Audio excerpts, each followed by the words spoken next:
வணக்கம். ஈரோடு ஆறுமுகம் சோழி பிரசனம் பார்க்கும் ஜோதிடர்.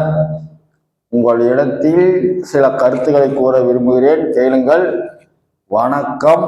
ஓம் நமச்சிவாயா. அதாவது சோழி பிரசனம் மூலமாக சில விஷயங்களை சொல்லிக் கொண்டிருக்கிறேன், கருத்துக்களை நீங்களும் கேட்டுக்கொண்டிருக்கிறீர்கள். இன்று சனி பிரதேசம், நந்தி பகவானுடைய அபிஷேகத்தை முடித்து கொண்டு வந்துள்ளேன்.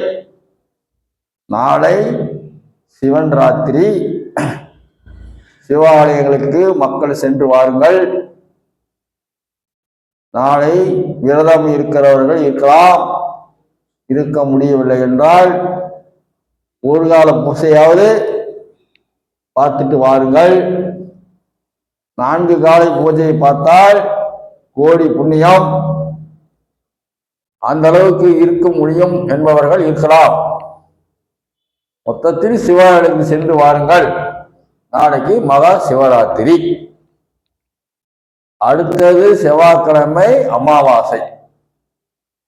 அமாவாசை என்று குலதெய்வத்துக்கு கோயிலுக்கு சென்று வாருங்கள். யாராக இருந்தாலும் குலதெய்வத்தை தான் முன்னாடி வழங்க வேண்டும். அதை முன்னே தெரிந்து கொள்ளுங்கள்.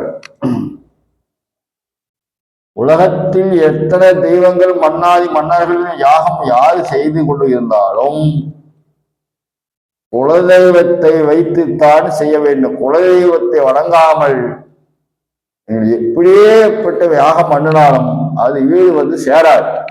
அதை முன்னே தெரிந்து கொள்ளுங்கள். அதுக்கு 100க்கு 100 உண்மை. உலகத்தில் இருக்கும் அனைவருக்கும் தெரியும். தெரியாதா இருந்தாலும் தெரிந்து கொள்ளுங்கள்.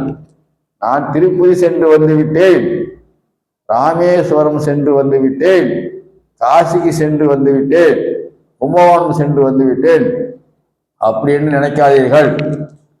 ஏன் என்றால் நமது குலதெய்வம் என்பது அது இருக்க வேண்டிய இடம் ஒரு ஒதுக்குப்புறமாக இருக்கிறதால் அதை யாரும் மதிப்பதில்லை.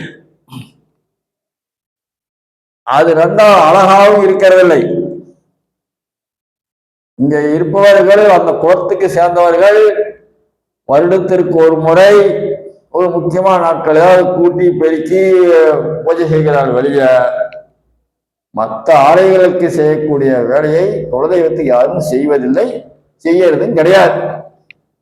அதனால்தான் அந்தந்த குலத்தை சேர்ந்தவர்களுக்கு பல வியாதிகள் வருகிறது, பல கஷ்டங்கள் வருகிறது.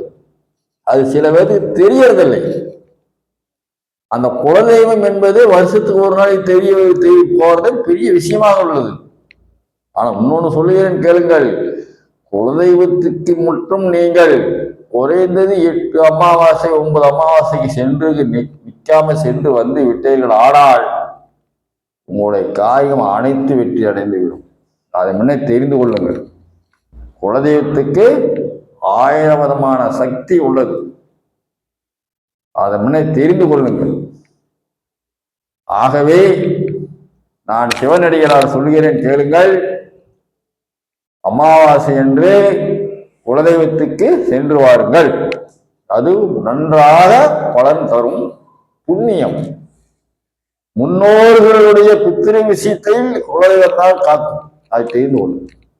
அதே போல் சோழி பார்ப்பது பல அனைத்து காரியத்துக்கும் சொல்லுகிறேன்.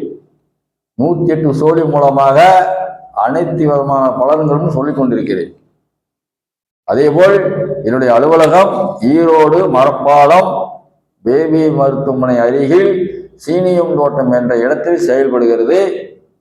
என்னுடைய யூடியூப் சேனல் ஈரோடு ஆறுமுகம் பெரிசாமி என்றால் ஓப்பன் ஆகிவிடும். நீங்க யூடியூப் பார்க்கலாம். என்னுடைய செல் நம்பர் 94 459 73 170.